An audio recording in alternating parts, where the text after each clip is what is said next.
Aku balik penat-penat. Awak hantar masak, ha? Saya tak sempat.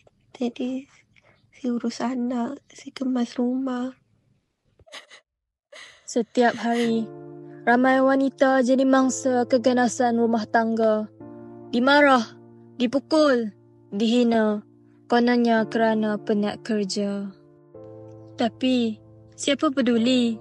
Penat mereka sebagai isteri, ibu, manusia.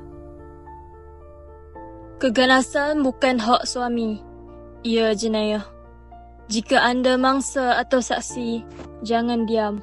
Bersuara, bertindak. Rumah patut jadi tempat perlindungan, bukan penderaan. Hentikan keganasan, lindungi wanita. Saya cuma nak rasa selamat.